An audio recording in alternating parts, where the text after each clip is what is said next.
જોઈ લો આ શખ્સને જેને થોડા દિવસો પહેલા દારૂના જથ્થા સાથે રીલ્સ બનાવી હતી અને સોશિયલ મીડિયામાં રોફ જાળતો વિડીયો અપલોડ કરી પોલીસે પડકાર ફેંક્યો હતો।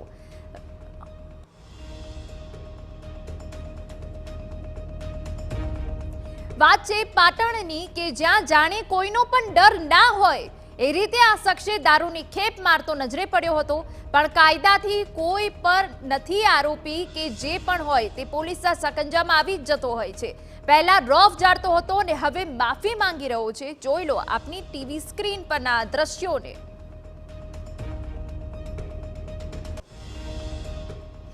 તો પહેલા રોફ જાળતો આ વિડીયો બનાવ્યો, રીલ્સ બનાવી, જાણે કે કાયદા અને પોલીસનો કોઈ ડર જ ના હોય, પરંતુ પોલીસથી આજ સુધી પોલીસની નજરથી કોઈ બચી શક્યું છે।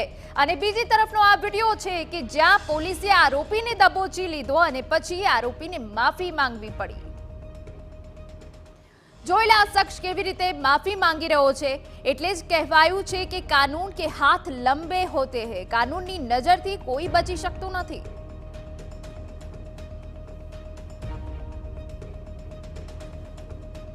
તો આ બે વિડીયો અમે આપને બતાવી રહ્યા છે કે જ્યાં પહેલા રીલ્સ બનાવવામાં આવી, એ પણ દારૂની ખેપ મારતી રીલ્સ બનાવવામાં આવી, જાણે કે તેને પોલીસનો કોઈ ડર નથી, કાયદાનો કોઈ ડર નથી, પરંતુ આ પહેલા પણ કે પોલીસની બાજ નજરથી કોઈ બચી નથી શકતું અને તે બાદ આરોપીને માફી માંગવી પડી।